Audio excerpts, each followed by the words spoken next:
I'm delighted to be here. Thanks very much for being here. I'm going to read a number of poems, and I'll say a little about one or two of the poems. First poem. I don't believe in angels. I push against the ash branches of morning and evening sky, folding back in my stretch for the good dark in things, the felt unseen whispering through the atria, releasing some suited angel in hobnailed boots, crumbling earth, grinding pretend time. I'm almost certain I am not out of my mind.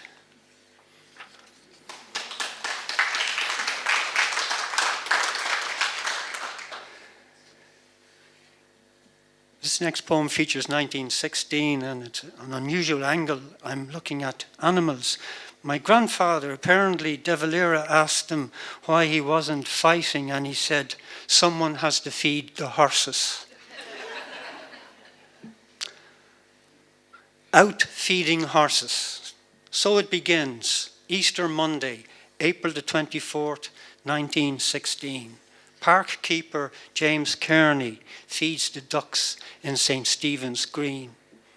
The Irish Citizen Army take over the Green, lodge in the College of Surgeons. On a different side of the park, British forces busy themselves into the Shelburne Hotel. Hostilities are lifted daily to allow Keeper Kearney to feed the waterfowl. When asked by De Valera why he isn't fighting, Grandad says, "Someone has to feed the horses." The rebels take over Boland's bakery. The horses are let go, along with cats and dogs from the animal welfare building next door. De Valera and company feed the animals. When the foodstuffs run out, they are released onto the streets of Dublin. Mrs. McDermott sees her old dog wandering by the Liffey. For the first time, he doesn't come when called.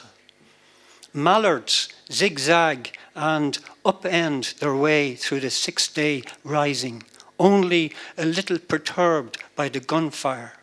When all the firing stops, there are still horses on Sackville Street.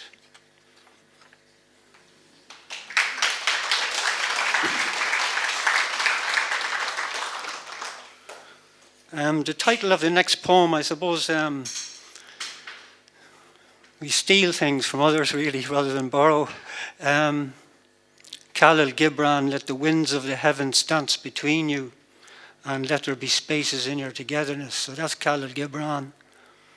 So the title of this poem, The Winds Dance.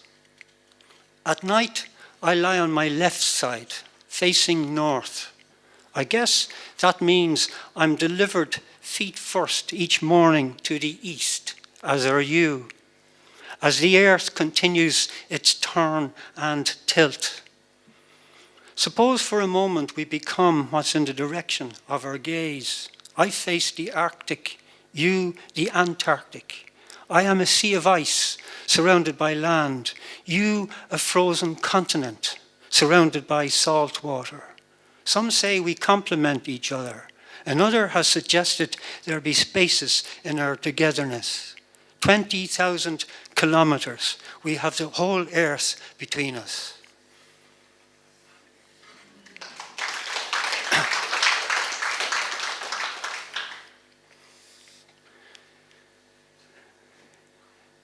You don't have to applause after every poem, it's okay. So don't feel bad if you don't applaud. I won't be hurt. So the next poem is about fainting goats. Now, I had to look it up, and I do know why goats faint. And this is about giving an explanation after the event. So the title is A Posteriori. Fainting goats faint for a reason, not a reason they themselves have thought about. They fall over, then quickly pick themselves up again. It is not a case of, I can't go on, and then I'll go on, but rather, I fall and rise again to munch sweet meadow brush. And isn't that a good enough reason for a fall in the first place?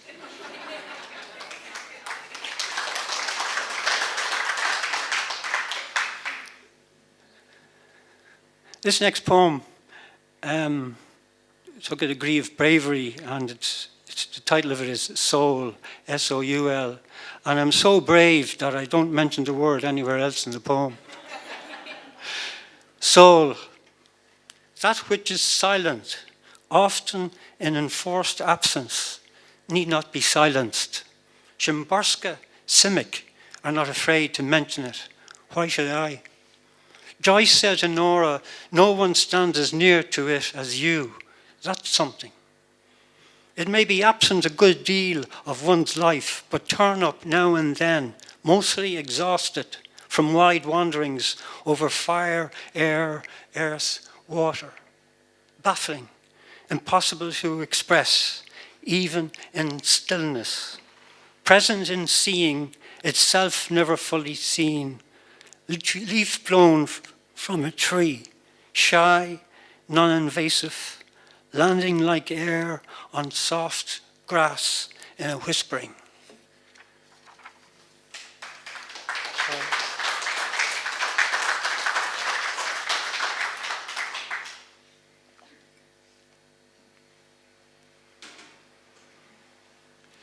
You're still here.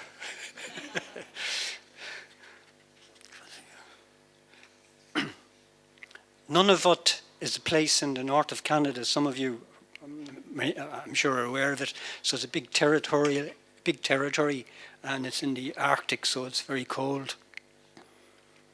Nunavut. You might ask how a researcher with climate rage landed on an ice floe in Baffin Bay in July 2021. But here I am now, drifting towards Bylot Island. There's a research station there.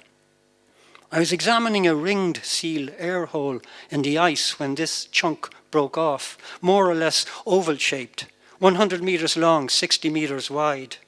I have warm clothing and some food. It's summer. There's a polar bear swimming by who has just decided to climb aboard, a large male with some blood on his snout.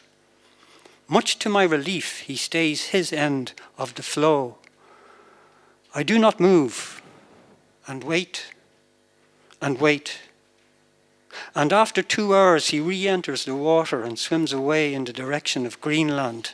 Francis Jack, an Inuit friend from Pond Inlet, rescues me an hour later. I'm glad there was no need to add to the red.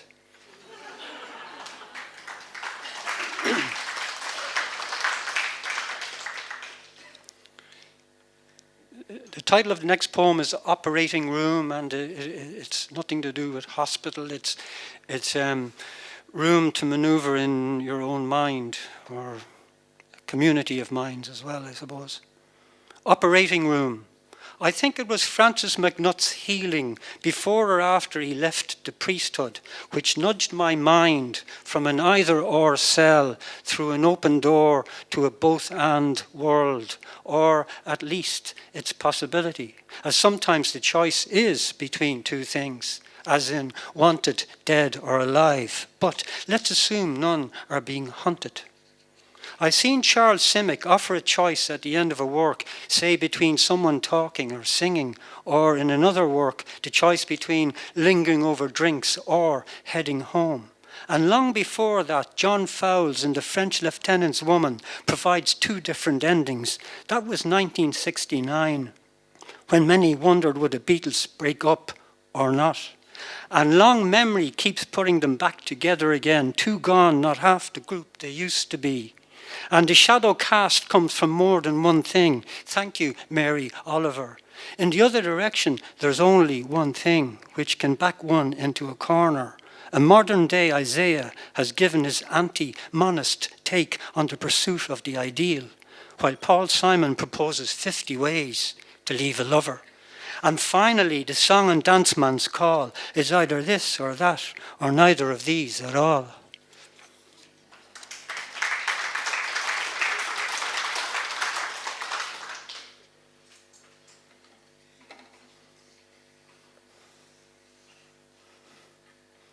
That was the second prize winner in the Gregory O'Donoghue competition this year, actually, so I can't help but say that.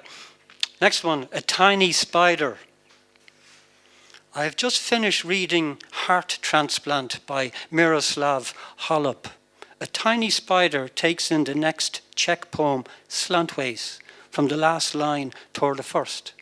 With right middle finger and thumb, I flick it into its future and out of sight, until I see it making for the edge across the circular Costa tabletop.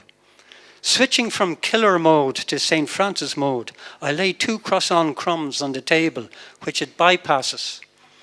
I lift the burgundy leather glasses case out of its way, onward towards the edge and over the side, where it lowers itself on an invisible thread, only to climb back up immediately, having judged the floor to be too far away, I guess, or maybe the sight of my face under the table was sufficient. It disappears again until I catch view of it on the back of my left hand. Nothing sinister there. I lay it on a ledge near the floor, but it is still attached by a thread and moves with my hand as I pull away. I lay it down again, and off it goes into a future space, safe from at least one fickle finger-flicking human.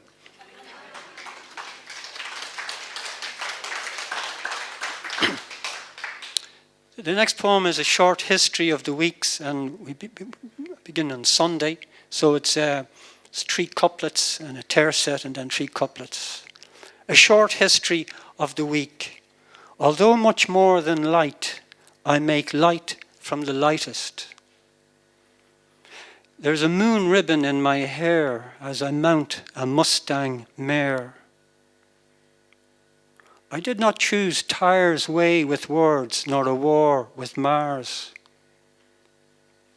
The ravens of thought and memory leave my shoulders each day, reporting back each evening. I am a thundercloud waiting for a lightning strike. I am Earth's twin and Odin's first, sulfuric acid in my breath. I am wide rings of ice and rock and dust, scarecrows at rest in the fields.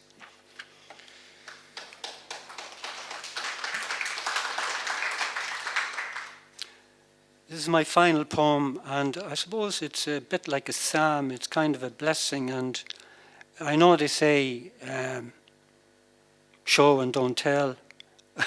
Anyway, this is a blessing. Beatitude of witness. Let the stone of emptiness be your bed. The stone of sadness, let it roll far from your door. Let the stone of despair crumble and disappear. Feel your heart chambers beat their bloody beat. Keep your balance as you displace the air. Feel the charge flow from earth, push through the soles of your feet. Do not be disheartened or diminished by a fleeting lifespan. Let the stone of hope anchor you. It is said the existential lies deeper than the psychological. Let the stone of courage lift you. Do not be afraid of a happy life.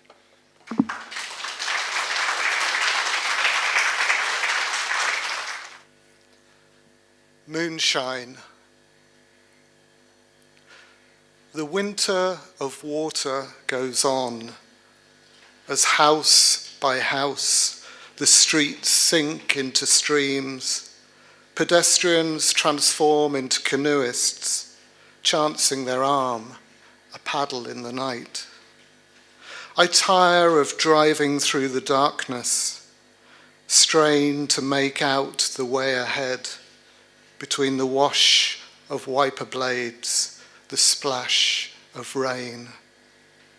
Further on, above the hills, I think I can distinguish a dull light breaking through, leading me astray, away out past the shrieking wind, to an old farmhouse, a fiddle, glass of moonshine raised to my lips.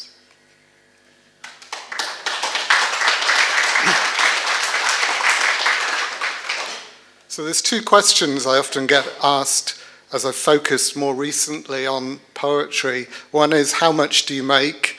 And the other is, how long does it take to write a poem? Too long, unfortunately. Some of the poems here, I first started, probably in my head at least, around 30 years ago. I've spent most of my working life actually as a bookseller. But then a few years ago, after finishing working in a bookshop that I used to have in Kinsale, I was scanning through the jobs vacancy pages, which were vastly different from 20 years previously. I didn't recognize most of the jobs. I didn't even know what they meant. But there was one that I did find that I thought might suit me, and that was an advertisement for a cloud architect. I figured I could do that all right. Turned out I couldn't. So I wrote a poem about it. The poem also links in. I was commissioned to write a piece about the Elysian Tower in the middle of Cork City, which I think, at one point anyway, was the tallest building. People love to, particularly in Cork, to say they've got the tallest building in Ireland.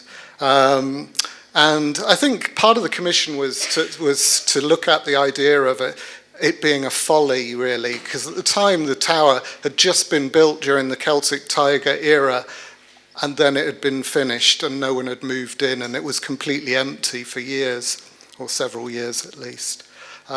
So this commission was really supposed to be looking at that, but anyway, the poem I wrote slightly different. The Cloud Architect.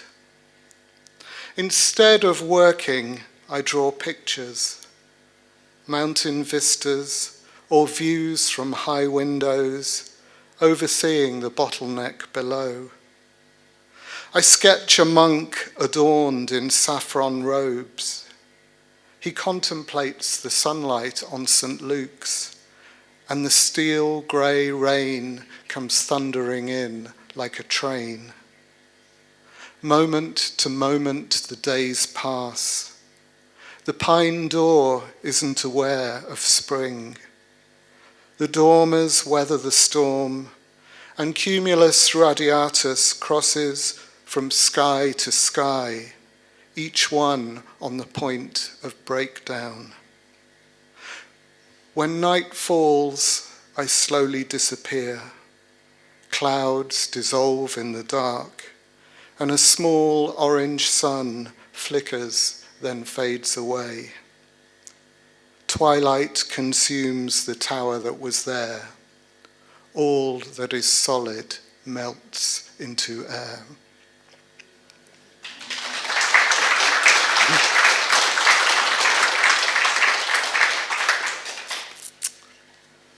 So this next poem is another one of those ones that took 30 years to write, or 29 and a half years to think about it, and then maybe a few days to write it. And it recounts an experience of first visiting Ireland and travelling up the coast of Mayo and camping on a beach there in the middle of June and just talking by the fire and suddenly realising it was midnight and it was still light out there.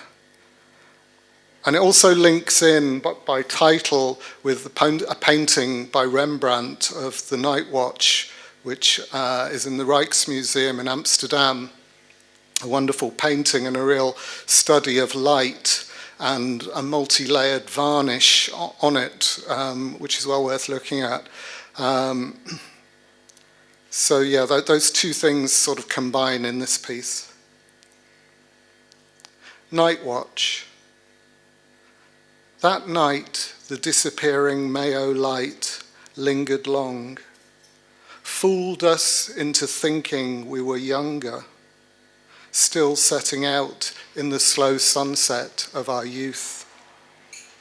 As the sky sank into firelight, we lay lazily beneath emerging stars, letting thoughts drift into cosmology and the comforts of space, watching a broad canvas of dreams unfurl. That was the night when your lips tasted of atomic dust, your yellow dress a shimmering sun, and the perception of motion moved us as we stilled. We shone easily then, light dispersing the shadows, unaware of the dark varnish that covers us all.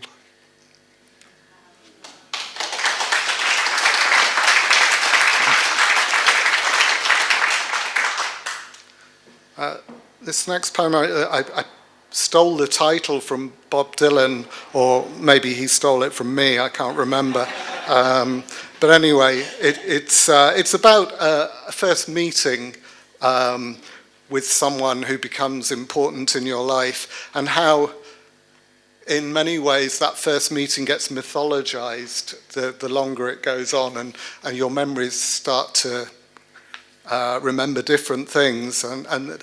And anyway, just to say that the person involved here, my partner, is convinced that we met at a party, which is true.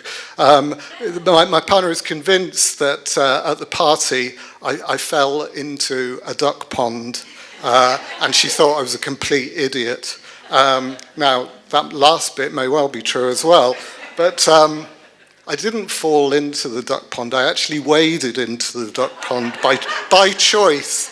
So anyway, that's just the way meetings get changed over time. A simple twist of fate. It seemed as though I were simply wading into the midnight duck pond. Green moss growing round my feet, fish around my thighs. But in actual fact, and I didn't know it yet, this was an elaborate courtship ritual, which you laughed at, but remembered some days later when the time came to declare an interest, after a series of chance encounters, a supermarket, a party, a night class, all leading up to and back to midnight, and a liquid pool of darkness swirling like a simple twist of fate.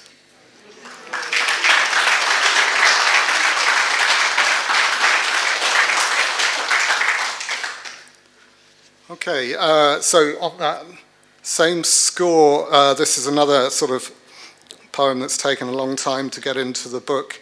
It's about, again, it's another journey along the west coast, this time in Galway, and encountering a wonderful coral beach. I don't know if anyone knows it. The particular one I'm thinking of is near Carrow, and it's really amazing. I mean, from a distance, you think it's just a normal beach, and as you get closer, you can see the little bits of coral. I confess I did take a small handful, and for days afterwards this coral was swishing around in my car, like I felt like I was underwater or something. So this poem is just called Coral. The coral beach crunches beneath our feet, skitters across the floor to the left or to the right as we follow the wild Atlantic way, driven or borne along by the prevailing winds. Fragments scattered just like breadcrumbs, or immaculate sea creatures reduced to dust. Carrow is now long past, but still we turn corners in surprise, caught out by one new vista, a shimmering balm for the eyes. We too were exotic once, swam in technicolor, sea anemones, zoanthids, blue coral, soft corals, sea fans and sea whips, surreal reverie in last year's tides.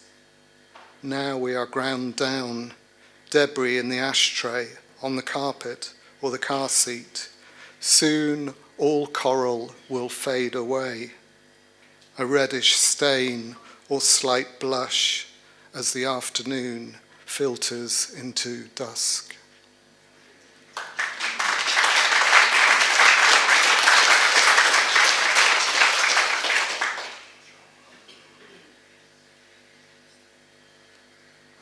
This poem is set on a little island. A couple of years ago, I went to Sicily, and from there travelled to an even smaller island called Ustica, which is the place where the Italian communist writer Antonio Gramsci was exiled to, and I was quite jealous of that and wanted to be exiled there as well. But instead I wrote a poem. Exile on Ustica.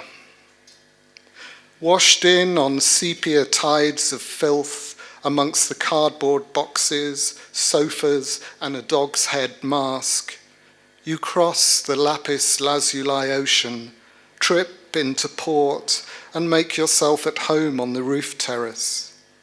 You are confined with comrades here, and what better place to begin again under undiscriminating skies? The thunder merely a ruin, a rumour on the horizon that stretches its way to perfection. Your days spent half submerged in pools and turquoise caves. Who here will blame you for doing nothing to change the world?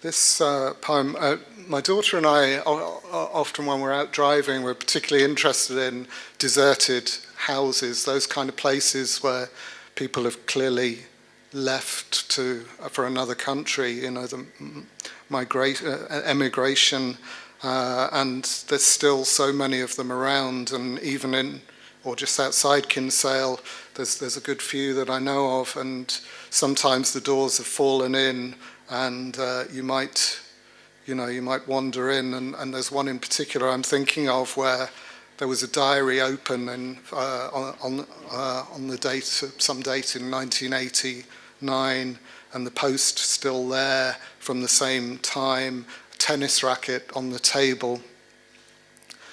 But also there was a kind of strange presence. My daughter's photographs had this kind of strange little mist appear on them that wasn't there when we were there. And also, as we left, we could hear this sound, a kind of humming. Now, it was probably bees or wasps, but in our mind, it was a kind of glitch in time. The humming. It was the sound of 30 years ago. A broken light bulb glowed, an iridescent phantom in the ruins. And we picked our way through weeds, shocked at the force of time, the tendrils at our throats. But the hum began and stopped our steady march. The wordless song of a woman washing, humming to herself, oblivious to the laws of physics, the apparent passage of the years.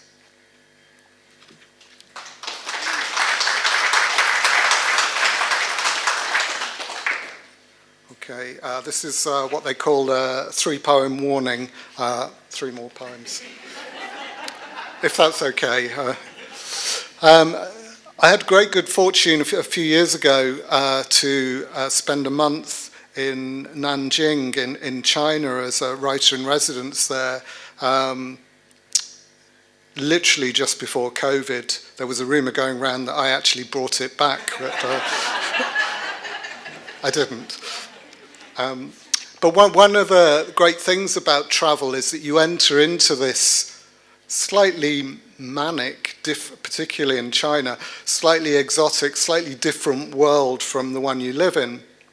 And this was exacerbated when I arrived at my hotel to realize I was in the middle of a cartoon conference. And that's where this poem emerged from. Wangjin Street. My arrival, unfortunately, intersects with a cartoon conference, so I take to my heels and scarper. A thought bubble says, escape, and I dodge the revolving door to begin my adventures on Wangjin Street, at the mercy of casual scooters and warning horns. I'm between two worlds of day and night. Lights flicker, come on, spilling over the just-washed clothes, the early evening trade. Tiny roadside tables are peopled with thoughtful card sharks, or mahjong masters drawing silent admiration from the sides. The adult world is evident in the aromas I can't pin down, the meat, spices, the spit of flames emitting from the stalls, where watchful sellers eye me rightly with disdain, unable to understand this language of food swimming in a bucket. Suddenly it's night, and I need to follow a memorized path back into the parallel universe, carefully retrace the past. I'm clutching what I believe is a vegetarian pancake, spinning out of a cartoon, spat back into the hotel foyer.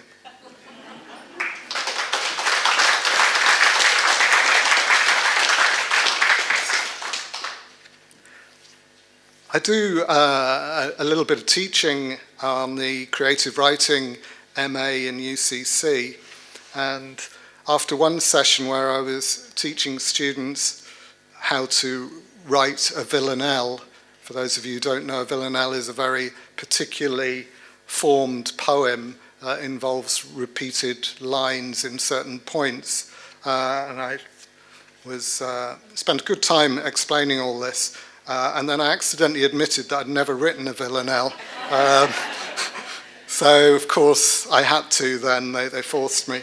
So this is my attempt, and it's based on, or loosely connected to, a very famous Chinese fable called The Peach Blossom Spring, which is one of those journeys that seeks out a kind of unattainable paradise, or a briefly attainable paradise, or Eden, and in it, a fisherman goes through a little gap in the rock, a sort of grotto, and he follows this trail of peach flower blossom, and in it he discovers this whole land of people who centuries before had gone through this little gap in the rock to escape the ruling dynasty at the time.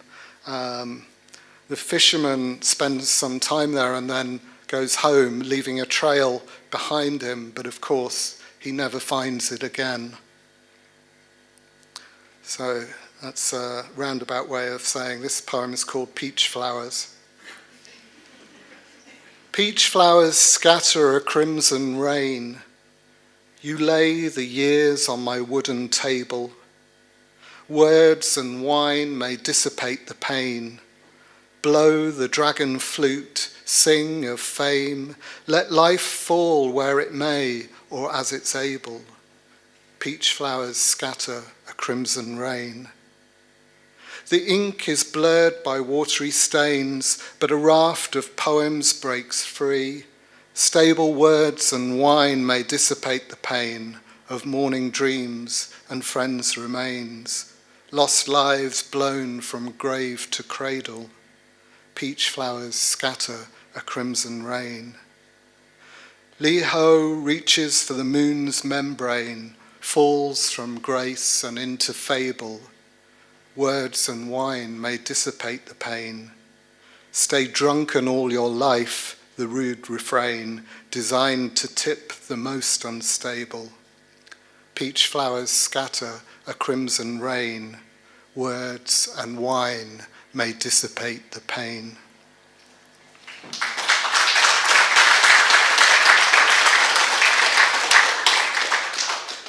And thank you very much for your attention, and thank you for inviting me down here to this wonderful festival. Absolutely delighted to be here. So thanks very much to everyone who made that possible. So I'll just finish off with a poem called Murmuration. It's the last poem in the book, the new book. And obviously it is partly at least about a particular murmuration that recurred over a number of weeks, and it seemed to get bigger and bigger every time. And I remember going to watch it with my daughter and her boyfriend. The boyfriend was convinced the whole thing was staged and that the starlings were trained by a local farmer, but as far as I can work out, that's not true. So thank you very much for listening. Murmuration. In a time of darkness, smokestacks are soon lost. A vapor trail drifts in the dawn light. I catch your breath in the bedroom air, watch it swirl round my fingers, slip through the crack in the door, become a thought cloud in the sky. We are shaped, you say, by the past, the things we dream about while the world moves on. I murmur your name, message to the gods long departed, wonder where we go from here. As the day is dying, small crowds gather by the trees, the fields of Timoleague. Night is falling fast, but the wings have it. Starlings burst from branches, twist and climb. All movement is here in the curves and swerves. The air brushes upturned faces as they rise and fall, disappear like a farewell kiss. Thank you.